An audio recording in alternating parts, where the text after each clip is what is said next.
First of all, I'm so glad you're bringing this up. Two things come to mind. I want to talk about sustainability and I want to talk about the word you used, flow. Love that. I have so much to say. So, if something does not work for your business, I tell people this all the time. Even if you see 9 out of 10 other super successful people that have figured some stuff out, if they do it, but it genuinely does not work for you, and that, and you've really tried, you've really put in the effort and you have given it a shot, then you don't have to do it. You don't have to do it. The whole point of creating a business that you love, that serves you, and that blesses your family, and that you are really proud of and excited about is literally decisions like that. Thinking to yourself, wait a second, that doesn't work for my life though. That doesn't bring me joy when I work that way. It's really frustrating for me. It makes me feel strange. It makes me feel like I'm not enough. I'm not doing it like all those other people say. But if you have a different way that works for you, then that is the most amazing way that you can run your business. Oh, so good. Period.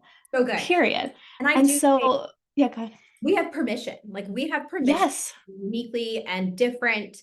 And I think often as a kingdom pioneer, we're not only have permission, we're actually called to do it, that it's tailored fit to Yeah. us. Thank you for that. You just gave us Yeah. permission. You even gave me Yeah. permission to like, okay, reiterate. I don't have to batch. Okay, go ahead. I'm sorry. What else were you going to Yes. share? No, I love that. Yes. I mean, you didn't start a business to follow other people's, I don't want to say orders, but follow Sure. other people's ideas and do what they're doing. You created a business to share what you have with the world and to make a difference from what you have learned and serve others. And that means you and your brain and the Lord, not what that other coach says and you feel like you should do, but it doesn't work for your family, right? So I good. mean, it's crazy. So first of all, that. Second of all, the word flow that you used, I resonate so much with this. And for people who see my content or see a random reel here and there, I have talked about this concept of working in a flow. It's the best word I can come up with. I am exactly like you. I totally get it. And I want to clarify, I don't write in my calendar like, Tuesday at 3 p.m. from 3 to 5, I'm going to batch content. That doesn't work for me either. I actually batch. Let me try to explain this well. I batch when things come to me. So, for example, if I had on my calendar to create some podcast outline ideas and update my website that day, whatever. But while I'm doing those things, I start to get some really fun inspiration for a Reels series. And I come up with this really cool team retreat idea. And I want to just pour so much into it because ideas are just coming to me and I'm in that place. You know what I do?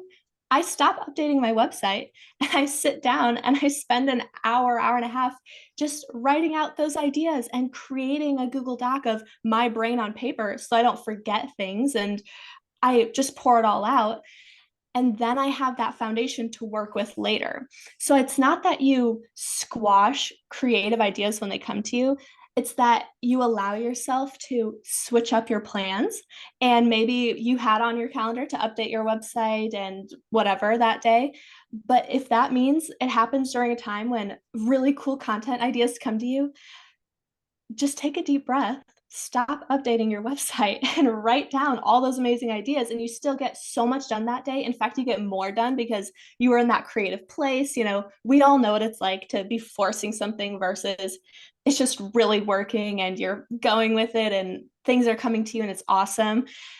Jump into those moments, take full advantage of them, get it all out of your system, write it all down, and then be excited and proud of yourself and move on with grace, not saying, oh no, I didn't do my website updates. I can't believe I didn't do what I wrote down on my list today. Instead, you say, my list changed, my business is better for it, and I had a great day, right?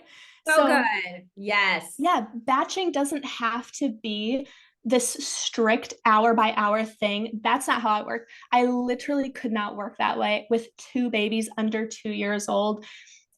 I don't have control over my hours like that right now. My kids aren't 9, 10, 11, like they completely need me so often and so unpredictably.